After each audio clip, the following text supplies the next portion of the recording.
பாடசாலை விளையாட்டு போட்டி நடத்தினால் பயங்கரவாத தடை சட்டம், பாடினால் பயங்கரவாத தடை சட்டம், பேசினால் பயங்கரவாத தடை சட்டம், ஒன்று கூடினால் பயங்கரவாத தடை சட்டம். இந்த நாட்டில் நீங்கள் என்ன நல்லிணக்கம் சொல்லுகிறீர்கள்? இங்கே நீதி அமைச்சர் அவர்கள் இருக்கிறார், கௌரவ அமைச்சர்கள் இருக்கிறீர்கள். தயவு செய்து சிந்தித்து பாருங்கள். இந்த சட்டத்தால் பாதிக்கப்பட்டவர்கள் நீங்கள் என்று நாங்கள் சொல்லுகிறோம். கதிராமத்து அழகி, மனம்பேரி உட்பட பலரை கொன்று நிர்வாணமாக்கி ரோட்டில் இழுத்து சென்று சுட்டு படுகொலை செய்த இந்த நாட்டினுடைய வரலாறு, எங்களுடைய சகோதரிகள் சகோதரர்கள் மிக மோசமாக கொல்லப்படுவதற்கும், இறுதி யுத்தத்தை கோட்டபாய ராஜபக்ச அவர்கள் இந்த மண்ணிலே முள்ளிவாய்க்காலில் 4 லட்சம் மக்கள் இருந்த பொழுது 75,000 பேர் தான் இருக்கிறார்கள் என்று கூறி உணவு அனுப்பாமல், மருந்து அனுப்பாமல், கொத்து குண்டுகளையும் பொஸ்பரஸ் குண்டுகளையும் வீசி அந்த மக்களை கொடூரமாக கொலை செய்த தொடர்கின்றது. நான் வலியுறுத்துகிறேன், இந்த நாட்டினுடைய சங்கீச்சனை அவரை உடனே விடுதலை செய்ய உடனடி நடவடிக்கையை மேற்கொள்ளுங்கள். இந்த உயர்ந்த சபையினூடாக அவரை பயங்கரவாத தடை சட்டத்தில் வைத்திருக்காதீர்கள். அவரை உடனே விடுதலை செய்யுங்கள். நான் மீண்டும் வலியுறுத்துகிறேன். ගරු ශ්‍රීධරන් මන්ත්‍රීතුමා, ඔබතුමාට විනාඩි 9ක් කාලයක් ලැබෙනවා. கௌரவ தலைமை தாங்கும் உறுப்பினர் அவர்களே, இன்றைய தினம் அவசரகால சட்டத்தோடு சேர்ந்த வகையில் நீடிப்பு செய்வதற்கான பிரேரணையை ஜனாதிபதியினால் கொண்டு வரப்பட்டிருக்கிற இந்த சூழலில் இந்த நாட்டிலே பல்வேறுபட்ட துயர நிகழ்வுகளும் துன்பங்களும் பயங்கரவாத தடை சட்டத்தின் ஊடாக கொண்டு வரப்பட்டிருக்கிற இந்த காலச்சூழல் மிகவும் பயங்கரமானதாக இந்த நாட்டில் இருக்கின்றது. குறிப்பாக கடந்த வாரம் யாழ்ப்பாணத்திலே வைத்து கிளிநொச்சி உதயநகர் கிழக்கு கிளிநொச்சியைச் சேர்ந்த கணேஷ்குமார் சங்கீத்சன் அவர்கள் கைது செய்யப்பட்டார்கள் பயங்கரவாத தடை சட்டத்தின் கீழ். இந்த நாட்டில் ஒரு பாடல் பாடியதற்காக ஒரு காலத்தின் செய்தியை கண்ணாடியாக சொல்லுகின்ற ஒரு கலைஞன் பயங்கரவாத தடை சட்டத்தின் கீழ் கைது செய்யப்பட்டு இன்று சிறையிலே அடைக்கப்பட்டிருக்கிறார். இது மிகவும் வரலாற்றிலே ஒரு துயரமான சம்பவம். உங்களுக்கு தெரியும் கௌரவ தலைமை தாங்கும் உறுப்பினர் அவர்களே, இந்த நாட்டில் 78ஆம் ஆண்டிலே கொண்டு வரப்பட்ட பயங்கரவாத தடை சட்டம் என்பது சிங்கள இளைஞர்களையும் தமிழ் இளைஞர்களையும் மிக மோசமாக பாதித்திருந்தது. இன்று அரசமைத்திருக்கிற ஜேவிபி என்பிபியாக இருக்கலாம், மாற்றம் பெற்றிருந்தாலும் கூட 60,000க்கும் மேற்பட்ட சிங்கள இளைஞர்களும் யுவதிகளும் மிக மோசமாக படுகொலை செய்யப்படுவதற்கும் இந்த நாட்டிலே மிக மோசமாக அழிக்கப்படுவதற்கும் இந்த பயங்கரவாத தடை சட்டத்தை அப்போதிருந்த ஐக்கிய தேசிய கட்சி அரசாங்கத்தைச் சேர்ந்த ஜே.ஆர். ஜெயவர்தன, பிரேமதாசா போன்றவர்கள் மிக கொடூரமாக அதனை பயன்படுத்தி இருந்தார்கள். கொடூரமான இந்த சட்டத்தை நீக்குகிறோம் என்று பலமுறை எதிர்க்கட்சி வரிசையில் இருந்த இன்றைய ஜனாதிபதி அனுரகுமார திசாநாயக்க உட்பட உங்களுடைய அரசாங்கம் பல தடவைகள் இந்த செய்தியை சொல்லியிருந்தார்கள், நாங்கள் இந்த பயங்கரவாத தடை சட்டத்தை உடனே வந்தவுடன் நீக்குவோம். ஆனால் இன்றைக்கு 2 ஆண்டுகள் கடக்கப் போகிறது, இதுவரை இந்த பயங்கரவாத தடை சட்டம் நீக்கப்படவில்லை. அதற்கான ஒரு புதிய பயங்கரவாத தடை சட்டம் பற்றி நீங்கள் பேசுகிறீர்கள். ஒரு கோடு இருக்கிறது, அதற்கு இன்னொரு பெரிய கோட்டை கீறுகிறீர்களே தவிர ஆனால் அதனை நீக்குகின்ற நிலையில் இல்லை. இந்த பயங்கரவாத தடை சட்டத்தின் ஊடாகத்தான் இந்த நாட்டிலே தமிழ் மக்கள் மிக கொடுமைகளை சந்தித்தார்கள். 2009ஆம் ஆண்டு 2006ஆம் ஆண்டு காலங்களில், குறிப்பாக 2006 கிழக்கு மண்ணினுடைய வாகரையிலே நடந்த மிகப்பெரிய இறுதியான இனப்படுகொலைகளும் 2009ஆம் ஆண்டு வடக்கு மண்ணிலே முள்ளிவாய்க்காலிலே நடந்த இனப்படுகொலைகளுக்கும் இந்த பயங்கரவாத தடை சட்டம் மிக காரணமாக இருந்தது. இந்த சட்டத்தை பயன்படுத்தி இன்று கணேஷ்குமார் சங்கீத்சன் கைது செய்யப்பட்டிருக்கிறார். அவர் ஒரு பாடல் பாடியிருந்தார். இந்த நாட்டிலே பாடுகின்ற உரிமை தடுக்கப்பட்டிருக்கிறதா? அப்படி என்றால் இந்த சபையிலே நீங்கள் சொல்ல வேண்டும். பேசுகின்ற உரிமை தடுக்கப்பட்டிருக்கிறதா? தீபச்செல்வன் புத்தகங்களை எழுதியிருந்தார். இந்தியாவிலே இருந்து வந்த புத்தகங்கள் சுங்க திணைக்களத்தில் தடுத்து வைக்கப்பட்டிருக்கிறது. எழுதுகின்ற உரிமை தடுக்கப்பட்டிருக்கிறது. பாடுகின்ற உரிமை தடுக்கப்படுகிறது. கூட்டம் கூடுகின்ற உரிமை தடுக்கப்படுகிறது. பயங்கரவாத தடை சட்டத்தை வைத்தே நீங்கள் இதனை செய்கின்றீர்கள். இன்று அதனை இன்னும் மெருகூட்டுவதற்காக இன்றைய சட்ட மூலத்தையும் ஜனாதிபதி தனக்கு இருக்கின்ற அதிகாரத்தை பயன்படுத்தி இதனை செய்கின்றார். ஜனாதிபதி ஏன் தனக்கு இருக்கிற அதிகாரத்தை பயன்படுத்தி சங்கீத்சனை ஏன் விடுதலை செய்யவில்லை? தொடர்ந்தும் சங்கீத்சன் என்கின்ற ஒரு சாதாரண இளைஞன், ஒரு பாடகன், ஒரு கலைஞனை விடுவிக்க சொல்லி பல இடங்களிலும் மக்கள் போராடுகின்றார்கள். நேற்று காலை வவுனியாவில், நேற்று வெல்வெட்டித்துறையில், அதற்கு முதல் கிளிநொச்சியில் இன்று பல்வேறு இடங்களில் மக்கள் திரண்டு போராடுகிறார்கள். இப்பொழுதும் நான் இந்த இடத்திலே உயர்ந்த சபையிலே சொல்லுகிறேன், நீங்கள் அவர்களை விடுவிக்கவில்லையானால், சங்கீத்சன் அவர்களை உடனடியாக இந்த அரசு விடுவிக்கவில்லை என்றால் வடக்கு கிழக்கு தழுவிய ஒரு மாபெரும் போராட்டத்திற்கு மக்கள் தயாராகிறார்கள். இளைஞர்கள் பாதிக்கப்பட்டிருக்கிறார்கள், பேச முடியாமல் இருக்கிறார்கள். அரசு பொறுப்படுத்த காலத்திலிருந்து அபிவிருத்தி என்ற வார்த்தைகளை நீங்கள் சொல்லிக் கொள்கிறீர்கள், ஆனால் அபிவிருத்தி என்பது நடந்ததாக தெரியவில்லை.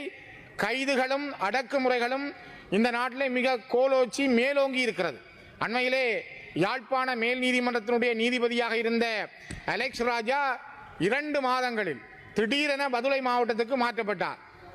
அலெக்ஸ் ராஜா நீதவான் நியமிக்கப்பட்டு அவர் சில வழக்குகளை முன்னிலைப்படுத்துகின்ற பொழுது நீதியான நீதவான்கள் உடனடியாக கலைக்கப்படுகிறார்கள். இதேதான் முல்லைத்தீவில் இருந்த நீதவான் சுவர்ணராஜா அவர்களுக்கு நடைபெற்றது. ஆகவே நீங்கள் கொண்டு வருகிற சட்டம் மக்களுக்கான சட்டம், நீதிக்கான சட்டம் என்பது நீதித்துறையையே கேள்விக்குட்படுத்தி இருக்கிறது. குருந்தூர் மலையிலே பிகாரை கட்ட வேண்டாம் என்று நீதிமன்றம் கட்டளையிட்ட பிற்பாடும் பிக்குமார்களால் அங்கே நீதிமன்ற கட்டளையை மீறி அந்த இடத்திலே விகாரை கட்டப்பட்டது. அரசாங்கத்தினால் இதுவரை அதனை தடுக்க முடிந்திருக்கிறதா? அதனை தடுக்க முயன்ற நீதவானை பழிவாங்கினீர்கள். அவர் நாட்டை விட்டு ஓட வேண்டிய நிலைக்கு நீதியரசர் சுவர்ணராஜா நாட்டை விட்டே போனார். அலெக்ஸ் ராஜா தீர்ப்பு வழங்குகின்ற பொழுது, நீதியை வழங்குகிற பொழுது நீதிக்கு புறம்பாக ஒரு கோரமான அகோரமான ஆட்சிக்காக அவரை யாழ்ப்பாணத்தில் இருந்து நீங்கள் மாற்றியிருக்கிறீர்கள். இது ஒரு மிகப்பெரிய வன்முறை, இந்த நாட்டில் நடைபெறுகின்ற மிகவும் மோசமான ஒரு காரியம். குறிப்பாக யாரும் பேச முடிவதில்லை. கௌரவ தலைமை தாங்கும் உறுப்பினர் அவர்களே, நான் எனக்கு தெரிந்த அளவிலே யாழ்ப்பாணம் யூனியன் கல்லூரி மாணவர்கள் ஒரு விளையாட்டு போட்டிக்கு சோதனை செய்திருந்தார்கள். அந்த சோதனைக்காக அந்த பாடசாலையினுடைய அதிபர் வரதன் உட்பட மாணவர்கள் ஆசிரியர்கள் விசாரணைக்கு உட்படுத்தப்பட்டார்கள். அதே போலதான் கிளிநொச்சி மாவட்டத்தினுடைய கோணாவில் மகா வித்தியாலயத்திலே விளையாட்டு போட்டியிலே சோதனைகள் செய்திருந்த காரணத்தால் அந்த பாடசாலையினுடைய அதிபர் அம்பிகைவாகன் உட்பட ஆசிரியர்கள் மாணவர்கள் விசாரணைக்கு உட்படுத்தப்பட்டார்கள். ஒரு பாடசாலையின் விளையாட்டு போட்டியிலே சோடிக்க முடியாது. பாடசாலை விளையாட்டு போட்டி நடத்தினால் பயங்கரவாத தடை சட்டம், பாடினால் பயங்கரவாத தடை சட்டம், பேசினால் பயங்கரவாத தடை சட்டம், ஒன்று கூடினால் பயங்கரவாத தடை சட்டம். இந்த நாட்டில் நீங்கள் என்ன நல்லிணக்கம் சொல்லுகிறீர்கள்? இங்கே நீதி அமைச்சர் அவர்கள் இருக்கிறார், கௌரவ அமைச்சர்கள் இருக்கிறீர்கள். தயவு செய்து சிந்தித்து பாருங்கள். இந்த சட்டத்தால் பாதிக்கப்பட்டவர்கள் நீங்கள் என்று நாங்கள் சொல்லுகிறோம். கதிராமத்து அழகி, மனம்பேரி உட்பட பலரை கொன்று நிர்வாணமாக்கி ரோட்டில் இழுத்து சென்று சுட்டு படுகொலை செய்த இந்த நாட்டினுடைய வரலாறு, எங்களுடைய சகோதரர்கள் மிக மோசமாக கொல்லப்படுவதற்கும், இறுதி யுத்தத்தை கோட்டபாய ராஜபக்ச அவர்கள் இந்த மண்ணிலே முள்ளிவாய்க்காலில் 4 லட்சம் மக்கள் இருந்த பொழுது 75,000 பேர் தான் இருக்கிறார்கள் என்று கூறி உணவு அனுப்பாமல், மருந்து அனுப்பாமல், கொத்து குண்டுகளையும் பொஸ்பரஸ் குண்டுகளையும் வீசி அந்த மக்களை கொடூரமாக கொலை செய்த தொடர்கின்றது. குறிப்பாக அரசியல் பிழைத்தோர்க்கு அறம் கூற்றாகும் என்பது சிலப்பதிகாரம். சிலப்பதிகாரத்தை நீங்கள், அது சிங்களத்தோடும் சில அதுக்கான விஷயங்கள் அதிலே உண்டு, படித்து பாருங்கள். அரசியல் பிழைத்தோர்க்கு அறம் கூற்றாகும்.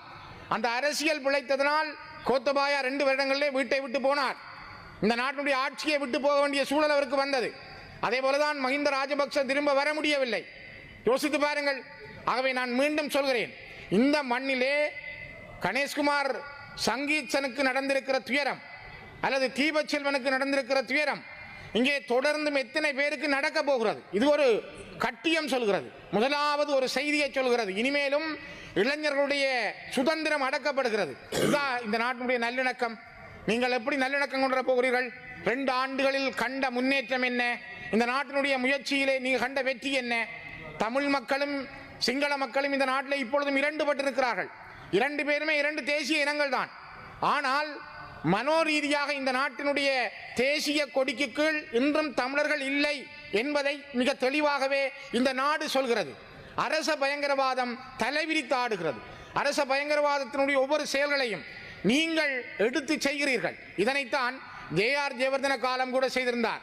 ஜே.ஆர். சொன்னார், போர் என்றால் போர், சமாதானம் என்றால் சமாதானம் என்று சாதாரண நிரபராதிகளாக இருந்த மக்களை பார்த்து போரை அறைகூவல் செய்த ஜே.ஆருடைய தொடக்கத்தை இப்பொழுதும் கூட 50 ஆண்டுகள் கடந்து வந்தும் கூட நீங்களும் இன்னும் கற்றுக்கொள்ளவில்லை என்றால் இப்பொழுது இருக்கிற நாட்டின் ஜனாதிபதி அனுரகுமார சனாயக்கா தலைமையிலான அரசும் அதனை கற்றுக்கொள்ளவில்லை என்றால் இந்த நாடு அதள பாதாளத்தில் போய் விழுவதை தவிர வேறு எதுவும் நடக்காது.